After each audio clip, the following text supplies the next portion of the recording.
पश्चिम रेल्वेच्या माध्यमातून आज बांद्रा रेल्वे स्थानकाच्या बाजूच्या अनधिकृत सगळ्या वस्त्या आहेत त्याच्यावरती आज तोडक कारवाई करण्यात आलेली आहे। आज सकाळपासूनच ह्या कारवाईला सुरुवात करण्यात आलेली होती आणि ह्या कारवाईच्या दरम्यान आपण पाहतोय की आजूबाजूच्या सर्व अनधिकृत जे बांधकाम आहे, जे उंच ह्या ठिकाणी घरं आहेत ती बांधण्यात आलेली होती, त्या सर्वांवरती तोडक कारवाई आहे ती करण्यात आलेली आहे। आज सकाळपासून सुरू झालेल्या या कारवाईच्या नंतर दुपारच्या वेळेस काही प्रमाणात या ठिकाणी जो थोडा माहोल आहे तो चिघळल्याचा पाहायला मिळालेलं होतं आणि त्यामुळेच काही दगडफेक आहे ती देखील पोलिसांवरती करण्यात येताना पाहायला मिळालेलं होतं। त्यानंतर पोलिसांनी लाठीचार्ज करत या ठिकाणी संपूर्ण परिस्थिती आहे ती तणावपूर्ण झालेली होती, ती कुठेतरी शांततेत करण्यात आलेली आहे। आणि आता सध्या रात्रीची जर आपण परिस्थिती पाहिली तर या ठिकाणी आता सर्व जे काही भंगार वस्तू आहेत किंवा ज्या घरातील काही वस्तू आहेत त्या या ठिकाणाहून हे सर्व जे या ठिकाणी जे राहायला वस्तीमध्ये लोक होते ते गोळा करून दुसऱ्या ठिकाणी घेऊन जात आहेत। तर काही लोक या ठिकाणी आहेत ते आपलं सामान बाहेर रस्त्याच्या लगत काढून ठेवण्यात आलेलं आहे आणि जसजशी त्यांना जागा मिळेल, जसजशी त्यांच्या घराची व्यवस्था होईल त्या ठिकाणी हे संपूर्ण सामान आहे ते घरी घेऊन जाताना आपल्याला पाहायला मिळतात।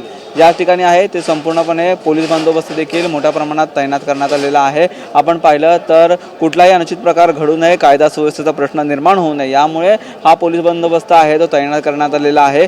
उद्या देखील अशीच तोडक कारवाई आहे ती या विभागामध्ये राबवली जाणार आहे, त्यामुळे सकाळपासूनच मोठ्या प्रमाणात पोलीस फौज फाटा त्यासोबतच जीसीपी आणि त्यासोबत पोकलेनसोबत या ठिकाणी या सर्व रेल्वेचे कर्मचारी असतील, रेल्वेच्या तोडक कारवाईचे जे अधिकारी असतील ते देखील या ठिकाणी उपस्थित असल्याचं आपल्याला पाहायला मिळणार आहे। परंतु आतापर्यंतची सर्वात मोठी कारवाई आहे जी रेल्वेच्या माध्यमातून म्हणावी लागेल।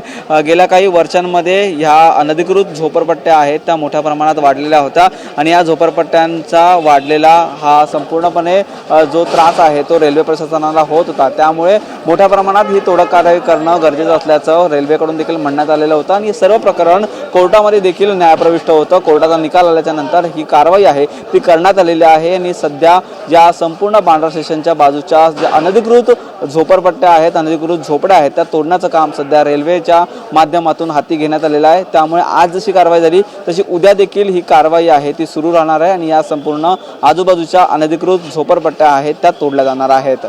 नक्कीच येणाऱ्या काळामध्ये आता ह्या झोपडपट्ट्या तोडल्यानंतर रेल्वेच्या आजूबाजूचा परिसर आहे तो मोकळा श्वास घेतोय का हे देखील पाहणं तेवढंच महत्त्वाचं ठरणार आहे। परंतु सध्या ही जी काही कारवाई झाली आणि त्या कारवाईमधून मोठ्या प्रमाणात ही जी अनधिकृत वस्त्या आहेत त्या देखील आज तोडल्या गेलेल्या आहेत। व्हिडिओ जर्नलिस्ट गणेश कृष्णा मोरेसह निखिल चव्हाण, TV9 मराठी, मुंबई।